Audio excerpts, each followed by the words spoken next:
Bismillahirrahmanirrahim. Apa kabar soli-solihah? Semoga sehat selalu.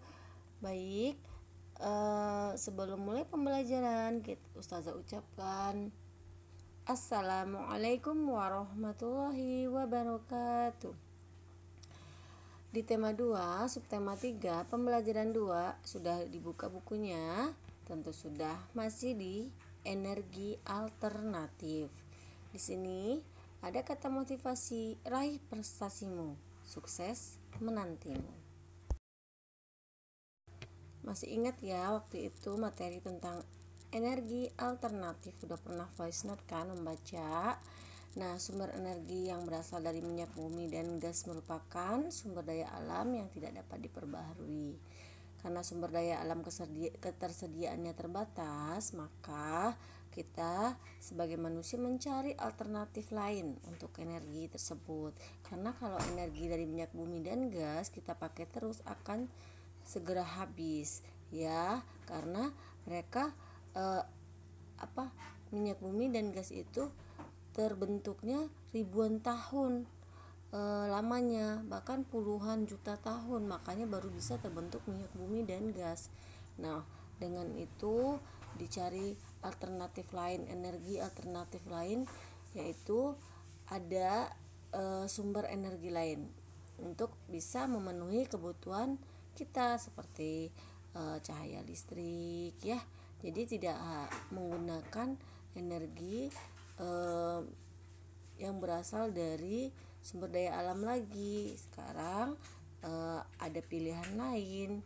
Nah, untuk macam-macam energi alternatif atau sumber energi lainnya yaitu, dan energi alternatif itu tadi ada kemarin ada matahari, ya, biogas, ya, nanti Ustazah akan jelaskan ya satu persatu. Ada air, angin, ya, dan masih banyak lagi. Sedangkan untuk sumber energi dari sumber daya alam itu tidak dapat diperbaharui, makanya kita harus cari pilihan lain, ya, atau alternatif lain gitu, ya, agar kita bisa menggunakan listrik dengan maksimal, ya. Yang pertama, matahari. Semua kehidupan di bumi bergantung pada sinar matahari. Tak hanya tumbuhan yang berfotosintesis, manusia pun bisa menghasilkan energi dari matahari. Contoh sumber energi alternatif lain adalah energi matahari yang diserap di pembangkit listrik tenaga surya atau PLTS. Banyak juga rumah, tidak hanya rumah instansi atau lampu-lampu jalan juga sudah mengandalkan matahari sebagai sumber listriknya dengan memasang panel surya. Walaupun dulunya, ya, energi dapat yang matahari ketika langit sedang cerah, tapi seiring teknologi sekarang ini energi panel surya itu sedang dikembangkan. Jadi nanti akan disimpan di dalam baterai yang dalam baterai disimpan, nanti ketika musim hujan ataupun mataharinya tidak tampak cerah, tapi tetap bisa dimaksimalkan. Insya Allah mungkin nanti orang-orang yang hebat akan membuat dan menciptakan teknologi melalui matahari ini, ya, energi matahari ini nanti mungkin akan berkembang sangat pesat nantinya, ya, suatu saat nanti. Ini adalah contohnya, teman-teman lihat panel surya itu seperti ini, ya. Nanti panel surya itu tuh seperti itu gambarnya. Ini adalah gambar lampunya. Nah, perhatikan. Nah, yang kedua, selain matahari juga ada air, ya. Selain air, angin juga, ya, air juga bisa menggerakkan kincir atau turbin air. Di Indonesia yang merupakan negara kepulauan, air yang mengalir juga banyak ditemukan. Contoh air terjun banyak, ya. Suka lihat tidak air terjun? Suka, ya. Yang diolah oleh pembangkit listrik tenaga air PLTA. Tak hanya air terjun, bisa juga arus sungai, ombak, dan pasang surut laut yang mampu menghasilkan listrik. Nah, teman-teman bisa lihat ini adalah contoh dari gambar kincir air. Sudah pernah lihat belum? Nah, ini adalah contohnya ya, seperti ini gambar. Nah, ini ada nih kayak gini nih, di negara Belanda tuh, negara kincir air ya. Banyak sekali ya di sana menggunakan kincir air. Yang ketiga, panas bumi. Panas bumi atau geothermal juga bisa dimanfaatkan untuk membangkitkan listrik. Panas dari dalam bumi menghasilkan uap yang kencang. Uap inilah yang diolah pembangkit listrik tenaga panas bumi atau disingkat dengan PLTPB ya. Jadi banyak sekali pemerintah kita memaksimalkan kekayaan atau energi alternatif lainnya ya untuk diolah, tidak hanya dari sumber daya alam yang tidak dapat diperbarui seperti minyak bumi ya, tapi energi alternatif pun menjadi pilihan lain. Lihat di sini ada contohnya panas bumi begini ya. Caranya mereka mengolah uap panas bumi yang semakin panas ini menjadi aliran listrik nantinya ke rumah-rumah ya. Lihat ini ada alatnya. Yang keempat, biogas. Selain susunya diambil ya untuk ternak ya, binatang ternak ini ya, kotoran sapi juga dimanfaatkan sebagai bahan bakar. Kotoran sapi yang difermentasi akan menghasilkan gas yang disebut biogas. Ya, ini juga bisa menghasilkan listrik ya. Selanjutnya masuk ke angin. Nah, angin ya adalah gerakan udara di permukaan bumi yang terjadi karena tekanan udara. Nah, lihat gambarnya, ini adalah kincir angin. Ya, di sini juga ini nih, kalau di negara Belanda begini modelnya ya. Nah, ini gambar dari kincir angin. Lanjut yang keenam, masuk ke gelombang air laut. Energi alternatif yang dibangkitkan melalui efek gerakan tekanan udara akibat pergerakan gelombang. Energi ini juga dapat dirubah menjadi energi listrik. Lihat gambarnya, ini dia ya. Nah, ini turbinnya, ini pantai nih. Nah, di sini pemerintah kita akan mengubah ya energi ini ya menjadi energi listrik yang akan dialirkan juga ke rumah-rumah. Tugas teman-teman adalah halaman 110, 125, 137 dan 138. Membaca lantang hari ini ya, dikirim ke grup 133. Untuk tugas menulis dikirimkan paling telat hari Jumat jam 10 pagi. Masuk ke pembelajaran matematika pecahan. Ya, di sini pecahan biasa terdiri dari pembilang di atas dan penyebut di bawah, sedangkan pecahan campuran adalah terdiri dari bilangan bulat di tengah dan di sampingnya ada pembilang dan penyebut atau pecahan biasa. Nah, untuk merubah pecahan campuran ke pecahan biasa caranya lihat contohnya di bawah ini ada ya.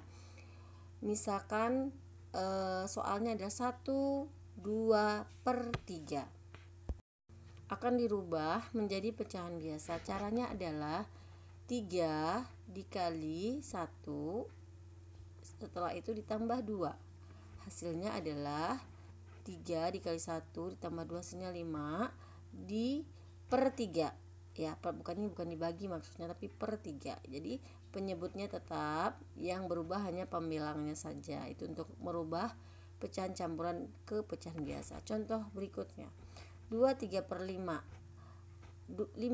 dikali 2 ditambah 3, hasilnya adalah 13. Untuk penyebutnya tetap 5 ya, jadi hasilnya adalah 13 per 15. Nah, kalau ini adalah contoh selanjutnya, 7 dikali 4 ya ditambah 2, hasilnya adalah 30 per 7 ya, penyebutnya tetap ya.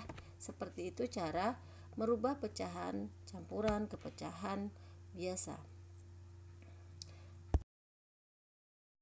Ini ada cara lagi, ada 3 cara ya merubah pecahan campuran ke pecahan biasa ya, masih sama. 11/3. Nah, 11/3 ini pecahan biasa ke pecahan campuran. 11 dikurangin 3 penyebut sama dengan 8. 8 ini dikurang 3 lagi sama dengan 5. 5 dikurang 3 lagi sama dengan 2. 2 kan tidak bisa dikurang 3 ya. Stop sampai di sini, berarti 2. Nah, caranya adalah bilangan bulatnya adalah 3 karena 3 yang banyak dilingkari, kita tulis 3. Untuk 2 adalah sisanya dari pengurangan tersebut. Untuk yang di bawah penyebut tetap memakai angka 3. Jadi hasilnya 3 2/3. Ya, seperti itu. Cara yang kedua, mengubah pecahan biasa menjadi campuran dengan cara bersusun ke bawah, yaitu porogapit ya istilahnya ya. Contoh 14/9 ya, 9 di luar, 14 di dalam ya. Dicari dulu 9 dikali berapa ya, kira-kira hasilnya 14 ya. Berarti 1 ya, ini dia satunya. 1 kali 9 9. Kita kurangi, 14 kurang 9 adalah 5. Stop sampai di sini. Jadi untuk 9 tetap di penyebut. Satunya /adalah bilangan bulat, hasil dari pembagian. 5-nya adalah sisanya. Begitu. Jadi dapat hasilnya 1/5/9. Cara yang ketiga, mengubah pecahan biasa menjadi campuran.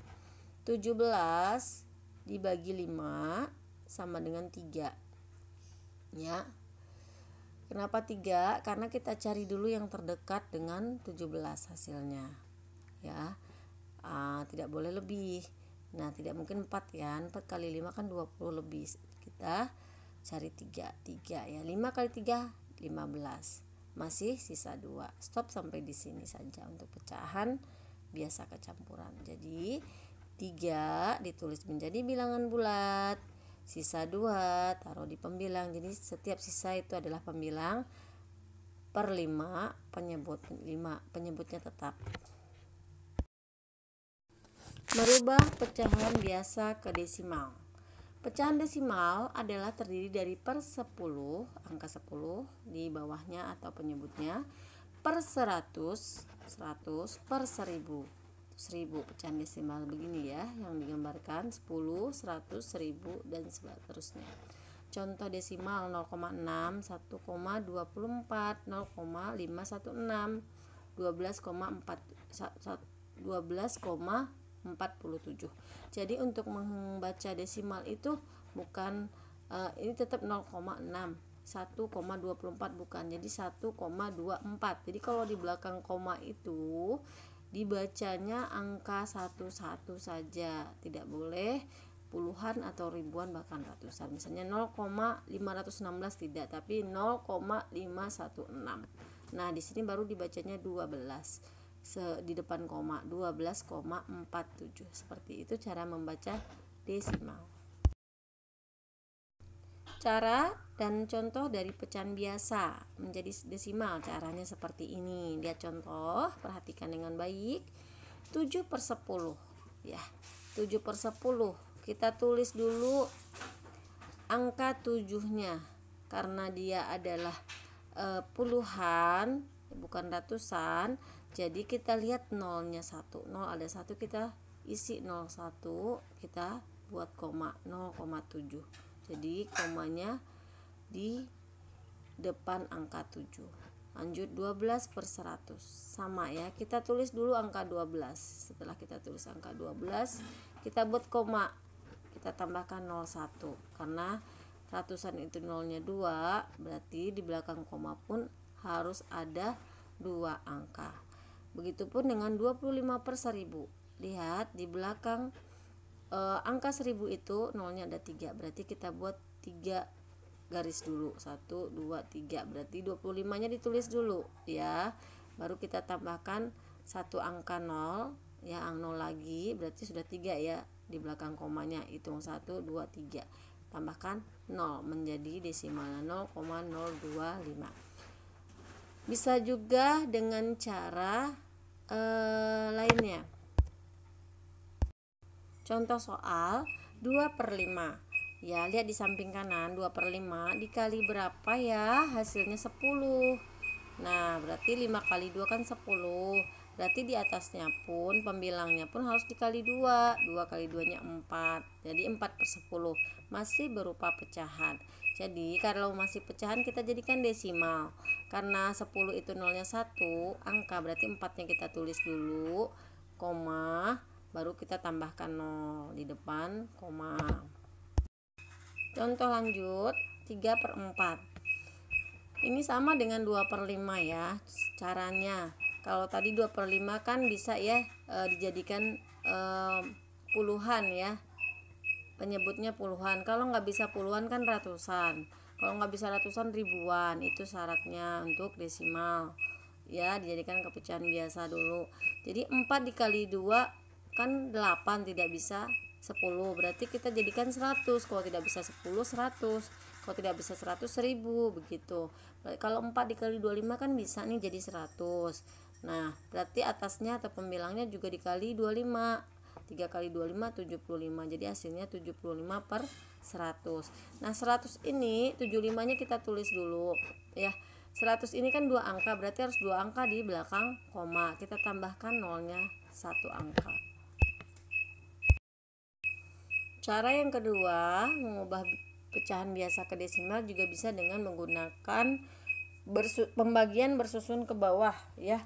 Contoh 2/4. 2/4 itu 4-nya penyebutnya di luar, 2-nya di dalam.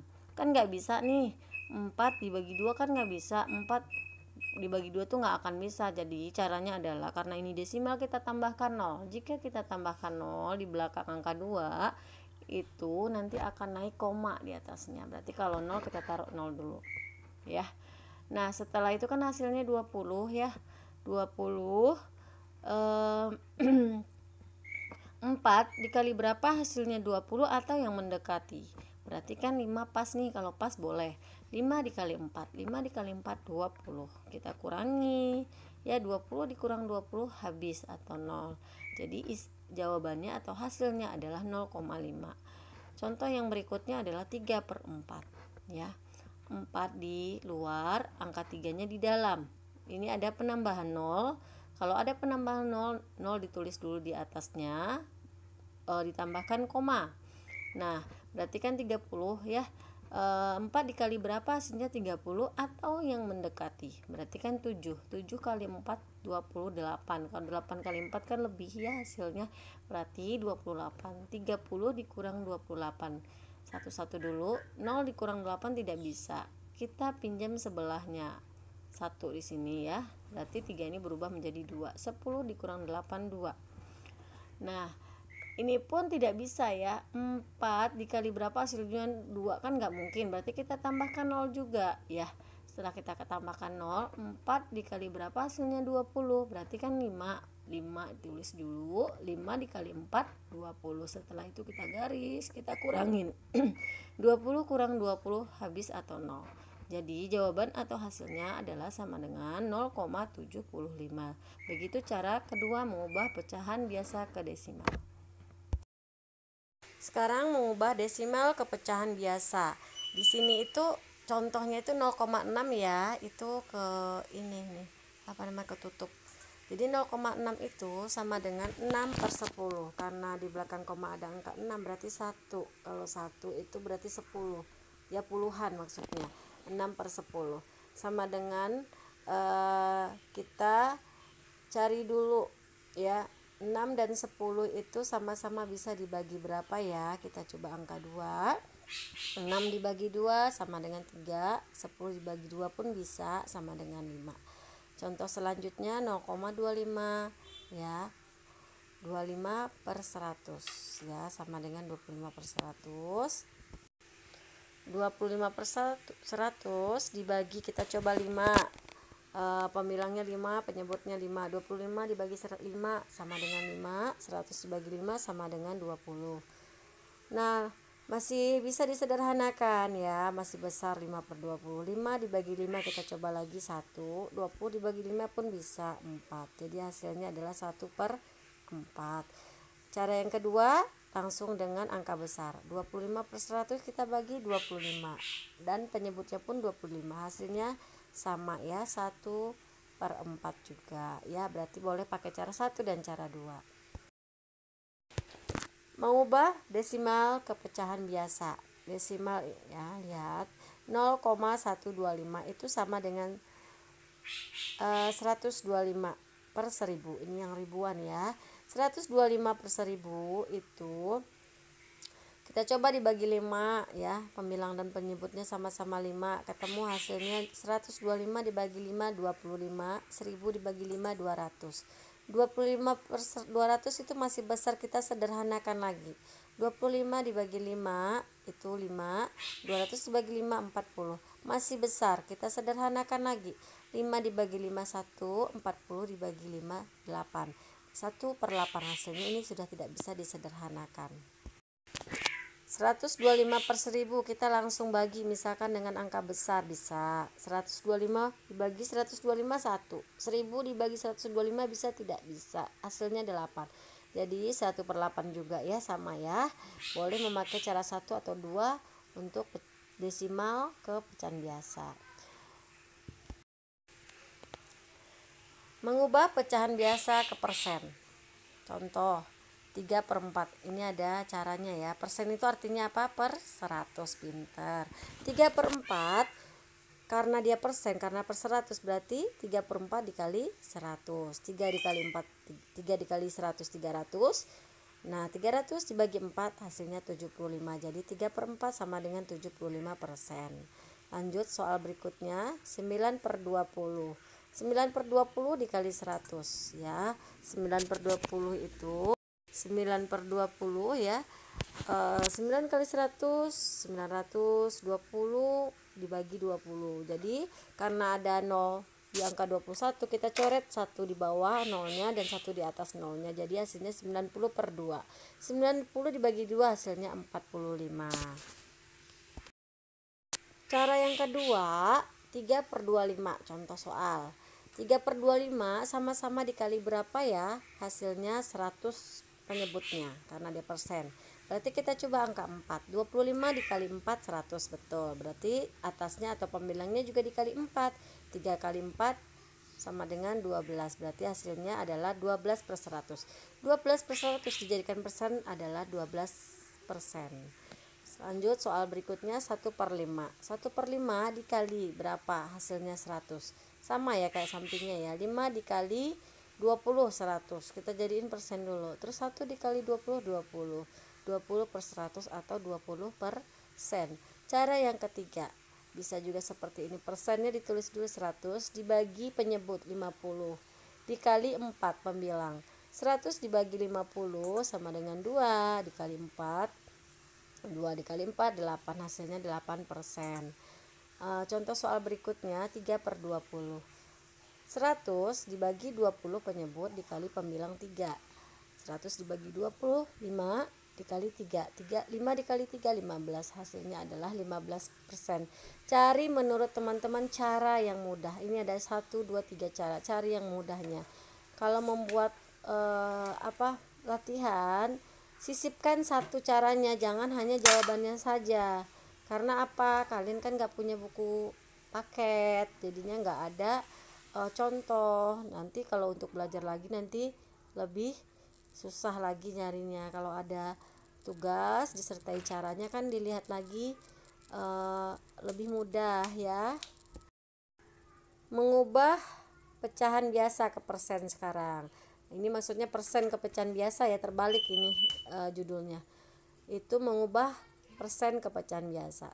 Contoh 62%. Ingat 100% itu ditandai 100. Berarti kan 62 per 100.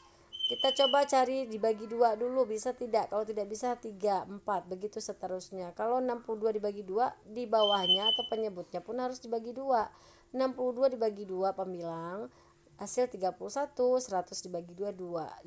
100 dibagi 2 50. Hasilnya adalah 31 per 50. Nah, contoh berikutnya 75%. 75% itu adalah 75 per 100. Dibagi, coba kita bagi angka besar langsung bisa ya. 75 dibagi 25 adalah 3, 100 dibagi 25 4 ya. Jadi kita coba angka-angka berapa saja yang bisa kita bagi ya, tapi harus sama antara penyebut dan pembilang ya. Pembilang itu di atas, penyebut itu di bawah. Ingat ya, jangan salah posisi. Hasilnya ada 3/4, kita tulis 3/4. Alhamdulillah, segala puji bagi Allah. Pembelajaran hari ini sudah selesai. Jika belum begitu paham, diputar kembali videonya, disimak betul-betul disimak.